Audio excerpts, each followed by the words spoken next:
Demain, comme vous le savez tous, nous aurons le rematch entre Tyson Fury et Usyk. Ce combat fait suite au combat du mois de mai pour les 4 ceintures, bon, même si maintenant il y en a 3. Combat qu'a gagné Usyk par décision partagée. Et là, nous avons le rematch à peu près 6 mois après. Merci les Saoudiens et merci aux deux combattants de ne pas s'être blessés et d'avoir accepté de prendre le rematch aussi rapidement. Et là, nous avons eu la pesée et il y a 25 kilos d'écart entre Usyk et Fury. Je vous laisse deviner qui fait 25 kilos de plus. Bon, après, je pense que c'est un secret pour personne, hein, c'est Fury. Fury fait 25 kilos de plus. Alors, est-ce que c'est surprenant? Pas tant que ça. Pas tant que ça en réalité. Parce que Fury a dit qu'il allait mettre KO Usyk. Et je pense que là, ça prend tout son sens maintenant qu'il a pris 25 kilos. Là, c'est sûr et certain, la stratégie, c'est d'aller tuer Usyk. Et je pense que là, le combat sera beaucoup plus physique que le premier combat, justement à cause de ça. Pour moi, il y a de grandes chances que le combat de demain soir ressemble au deuxième combat contre Wilder, où il s'est appuyé sur lui de façon à lui faire subir son poids. Même si je pense que Usyk s'est préparé pour ça, mais ça ne me choquerait pas qu'il essaye de le faire.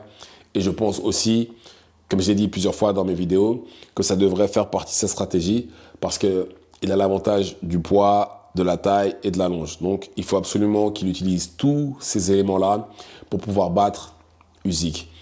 Uniquement boxer Usyk, ce ne sera pas assez. Il a plus ou moins essayé ça la dernière fois. Ça a marché, hein, mais malheureusement, voilà, comme j'ai dit, vu qu'il ne remonte pas les mains forcément, et que Usyk a des réflexes de chat, il s'est fait attraper plusieurs fois. Et s'il essaye aussi d'avancer sur Usyk, comme j'ai dit, avec sa garde comme ça, il lui fait un cadeau. Il va prendre des coups dans tous les sens et c'est lui qui va être la victime d'un KO. Donc, c'est pas dans son intérêt de faire ça. Donc là, j'insiste encore une fois, le fait qu'il fasse 25 kilos de plus, c'est peut-être la solution. Mais voilà, c'est soit ça fonctionne, d'accord, ou soit Fury va être trop lourd et trop lent. Et là, pareil, là, Usyk va jouer avec lui. Usyk va jouer avec lui et ça va lui coûter très, très, très, très cher. Parce que si c'est ça, ça va aller que dans un sens. Déjà, la dernière fois, Usyk Fury était plus léger, mais on a très bien vu la différence de vitesse de pied et des mains de Usyk. On a très bien vu que voilà, cet avantage-là, c'est Usyk qui l'avait. Alors qu'en temps normal, si vous regardez les combats de Fury, c'est lui qui a l'avantage de la vitesse des mains et des pieds, et j'ai même envie de dire de la technique. Là, il s'est retrouvé contre quelqu'un qui techniquement pouvait lui répondre et même lui donner du fil à retordre en la personne d'Usyk. J'ai presque même envie de dire plus du fil à retordre qu'autre chose. Ouais, j'ai presque même envie de dire quelqu'un qui était même au-dessus de lui techniquement.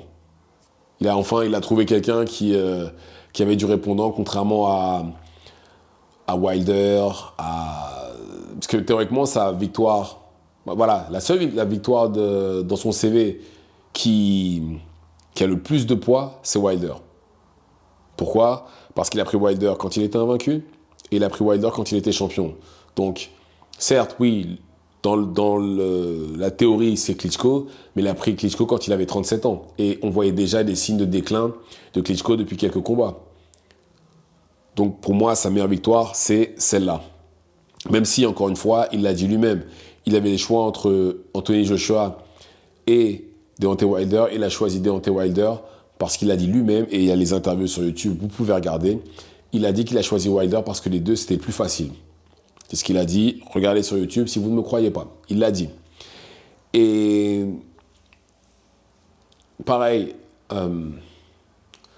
et d'ailleurs, j'ai même dit ça moi-même, et en y réfléchissant bien, c'est pas un argument qui tient la route, c'est Fury fait toujours mieux lors de ses rematchs.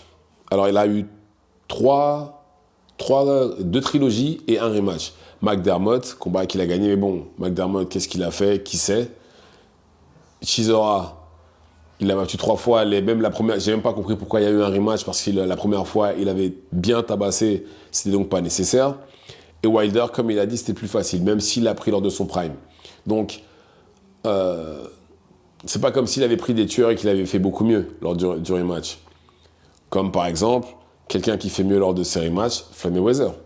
Il en a eu 2. Il faut regarder le premier Castillo et le deuxième, c'est le jour et la nuit. Techniquement, Floyd a très bien cerné son adversaire et c'était une victoire par décision unanime la deuxième fois, très claire, très précise, pas de débat. Marcos Maidana, combat très compliqué. Et d'ailleurs, Marcos Maidana était champion aussi. Floyd Mayweather lui a pris sa ceinture. Marcos Maidana sortait d'une grosse victoire contre Adrian Broner. Il avait battu, je crois, Victor Ortiz avant, ou peut-être Amir Khan, ou José Lopez, je ne sais plus. Mais en tout cas, voilà, il sortait d'une bonne série de victoires quand Floyd Mayweather l'a pris.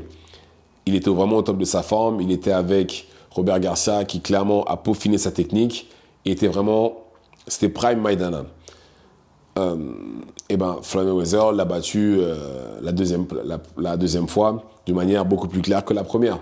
Il l'a battu par décision unanime. Donc si quelqu'un fait mieux dans les rematchs, c'est plus quelqu'un comme Floyd Mayweather qui prend des combattants au top de leur forme, plutôt que quelqu'un comme Fury qui, lui, a pris des combattants soit qu'il estimait faciles, soit qui étaient très limités comme Wilder. Donc bon, mais dans tous les cas... d'ailleurs, voilà, l'argument aussi, comme quoi, oui, il fait moins bien dans les rematchs Usyk, ça aussi, c'était Anthony Joshua en face. C'était pas n'importe qui, on parle quand même d'un ancien champion unifié en heavyweight. Donc je pense que faut pas sous-estimer cet aspect-là non plus. C'était quand même Anthony Joshua en face. Mais bon, dans tous les cas, je m'attends à un gros combat demain et je m'attends à de la violence parce que Usyk aussi dit qu'il veut mettre KO Anthony Joshua. Donc dans tous les cas, on va être servi. Quelqu'un va aller dormir. Quelqu'un va aller dormir, quoi qu'il se passe.